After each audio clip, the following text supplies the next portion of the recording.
Greetings, my fellow YouTubers, and welcome to Big D's Entertainment Rankings and Reviews.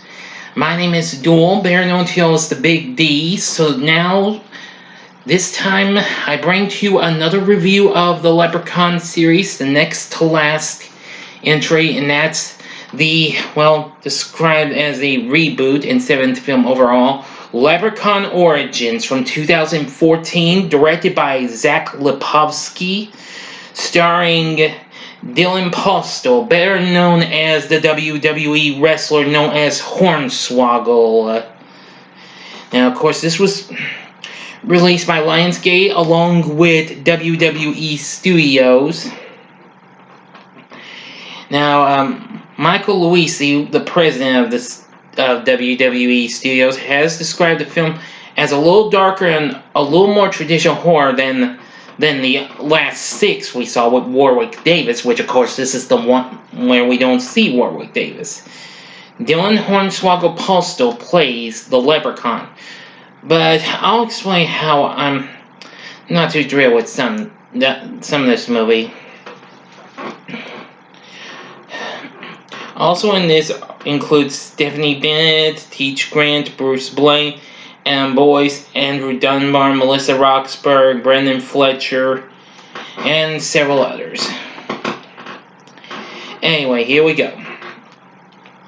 Now, we start with a young couple, Catherine and Francois, are attempting to escape from a figure who eventually catches and drags Francois to death. It also grabs hold of Catherine just before she arrives at a monolith in a grassland. Later, four American college friends, Sophie, Ben, Jenny, and David, are vacationing in an Irish countryside at Sophie's behest. The driver, Ian, lets them go at the monolith seen in the beginning. Sophie, who is a history bachelor, takes note of the monolith symbol before heading to a local bar with the others, where they meet Hamish, a friendly old man, who tells them about the history of the village. It was formerly a mining center for gold obtained in a nearby cavern, but when the gold ran out, the population dwindled, and the four friends agreed to be taken to a cottage where they can begin hitchhiking to the cavern, though they are wary of Amish and Sean, his grumpy son. So, let's see. Later that night, Jane investigates a ruckus outside and glimpses of figures sprinting past the window. She wakes the others, who discovers that Hamish and Sean had locked them up. The figure suddenly enters the cottage through the fireplace and forcibly takes Jenny's gold earring. After a brief struggle, which sees David's leg being bitten by the monster, which happens to be, you guessed it, the Leprechaun. They escape the college and race to the village hall, where they hide in the cellar.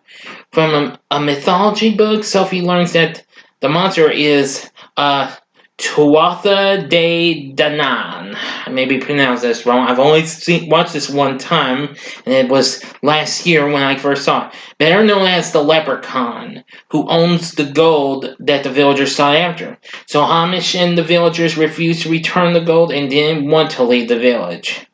In return for the gold, the villagers have to sacrifice at least 2 humans each year as compensation.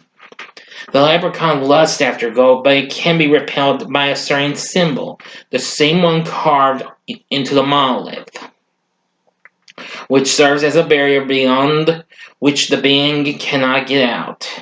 There was another monolith symbol barrier at the Leprechaun's cave. However, when the villagers mined the cave and took the gold, the cave collapsed, causing the Leprechaun to escape 15 years ago.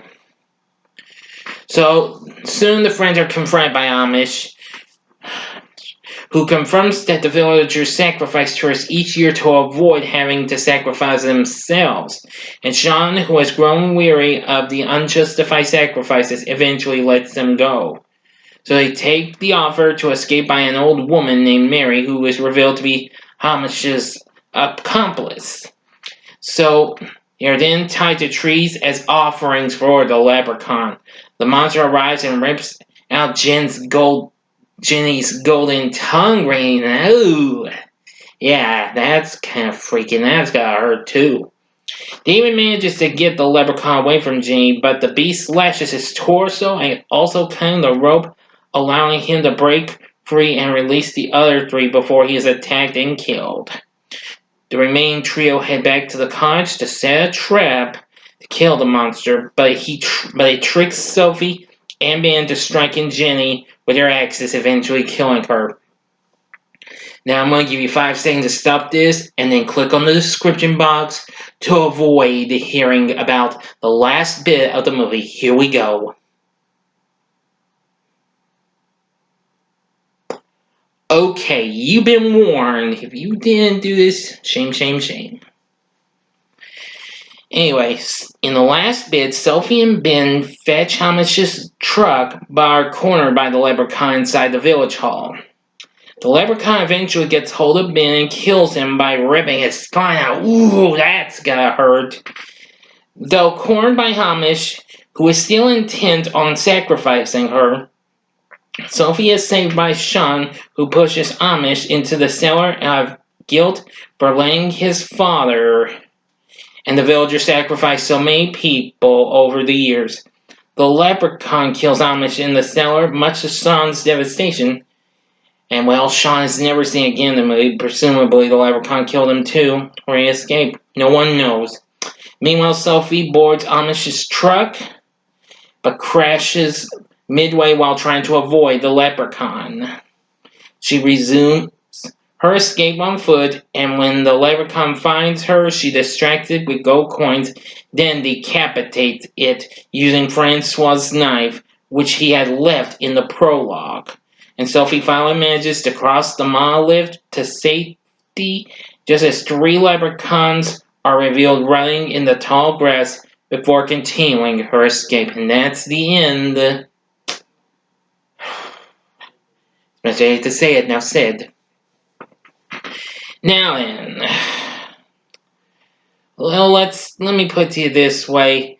I'm gonna say I like it just a little, just because it's, well, darker in my view, but it isn't really the best of the Leprechaun films. I'd much rather watch this over 4. But now I know my friend Bronco Juggalo from Bronco Juggalo talks when he says he really hates this movie. I completely do understand. Like I said, I don't quite like this movie either. I don't hate it. It's just not the best, though. Would I recommend it? Not really, no. This really got heavily dissed and what have you. Now, although I appreciate, well, this being a prequel, I still wish they'd have had Warwick Davis back, but they took a risk and went a darker tone. The cast is maybe more missed than hit and what have you. Well, even though we really don't see much of him, Hornswoggle as the Leprechaun, he's alright and all. Not as good as Warwick Davis, though. He tries, but meh, doesn't quite do the best, though. So, that's about it. That's about all I'm going to say about this. So, do what you can. If you really don't want a Leprechaun with Warwick Davis, though, then avoid this, okay? It's not. It probably won't be worth your time unless you are watching a Leprechaun marathon, which I did last year, and decided to give this movie just one try, and that's it. So that's all I can say about this, and that'll do it for my review of Leprechaun Origins. What did you think of the movie? Please feel free to tell me in the comment section. Like and subscribe to my channel as well, and be a part of the Big D Nation.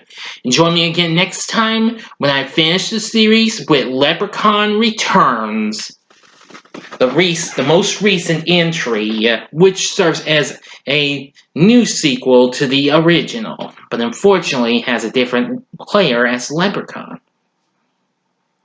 But anyway, thank you again for watching. Now, if you liked what you saw, you can check out my last 2 Leprechaun reviews. In the upper left-hand corner is my review of Leprechaun 4 in Space, my least favorite of the bunch. In the upper right-hand corner is my recent back-to-back review of Leprechaun in the Hood and Back to the Hood.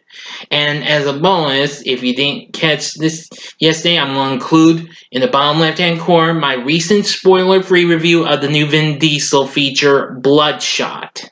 And in the bottom right-hand corner is the button you can click to subscribe to my channel for more, but with more out the Big D. Now, I am at 186 subscribers right now, and I still need 14, so here's to hoping for the best. So until next time, I'm the Big D saying, see ya!